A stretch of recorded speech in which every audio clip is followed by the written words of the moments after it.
एक बार की बात है, रजनी नाम की लड़की अपनी बूढ़ी माँ के साथ रहती थी। रजनी के पिता कुछ दिनों पहले किसी बीमारी से चल बसे। रजनी के परिवार की आर्थिक हालत ठीक नहीं थी। अब उनके परिवार में कमाने वाला कोई नहीं था। रजनी की माँ को रजनी की शादी की चिंता हमेशा सताती रहती थी कि हम लोग इतने गरीब हैं, पता नहीं रजनी की शादी होगी भी या नहीं। उसी गांव में रुक्खन एक नशेड़ी किस्म का व्यक्ति था। वह शहर की फैक्ट्री में नाइट ड्यूटी करता था। कुछ दिनों पहले वह गांव में आया था। एक दिन वह रजनी के घर जाता है। अरे चाची, क्या हाल है? ठीक है ना? क्या बताएं तुमको, जब से तुम्हारे चाचा इस दुनिया से गए हैं, हम पर तो मुसीबतों का पहाड़ ही टूट पड़ा है। घर में कोई रुपया कमाने वाला नहीं है। गांव में भी कोई नौकरी चाकरी नहीं है कि रजनी बिटिया को नौकरी पे लगवा दें। अरे चाची, तुम चिंता मत करो, गांव में रोजगार नहीं मिलेगा।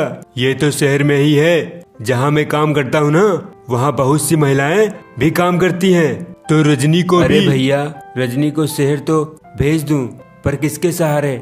और वो लड़की है। अरे चाची, कैसी बात कर रही हो? मैं हूँ ना, रजनी मेरे साथ शहर जाएगी। और वैसे भी मैं भी तो इसी गांव का हूँ ना, तो डरने की कौन सी बात है। रजनी की माँ रुक्खन की बात मान लेती है और रजनी को रुक्खन के साथ शहर नौकरी करने के लिए भेज देती है। रुक्खन और रजनी शहर में एक ही रूम में रहते हैं। एक हफ्ता गुजर जाने के बाद रजनी रुक्खन से कहती है, रुक्खन, 1 हफ्ता हो गया है, तुमने मुझे किसी नौकरी पर नहीं लगवाया। देखो रजनी, मैंने ठेकेदार से बात की है। उसने कहा है कि अगले 1-2 हफ्ते के बाद ही कोई दूसरी नौकरी निकलेगी। अभी बहुत वर्कर काम कर रहे हैं फैक्ट्री में। अगले दिन रुक्खन काम पर जानबूझकर नहीं जाता है और रूम पर ही शराब पीता है। यह सब देख रजनी कहती है, रुक्खन, ये तुम क्या कर रहे हो? रूम में शराब पी रहे हो? तू कौन होती है मुझे शराब पीने से रोकने वाली? इतने दिनों से मेरे ही रुपयों पर तू जी रही है, और बदले में मुझे क्या मिला है? और तो और मेरे पर ही हुक्माना जमाना चाहती है। अब बहुत हुआ, या तो तू मेरे रूम से अभी निकल जा, या अपनी जवानी मुझे दे दे। ये सब सुन रजनी कुछ नहीं बोलती है, क्योंकि उसे पैसों की सख्त जरूरत होती है।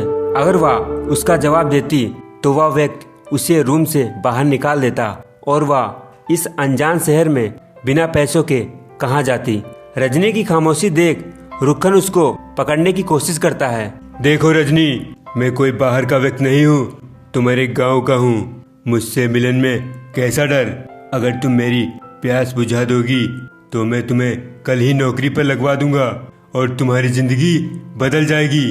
अगर तुमने मुझे मना कर दिया तो तुम्हें वापस गांव जाकर अपनी माँ को गरीबी में मरते देखोगी।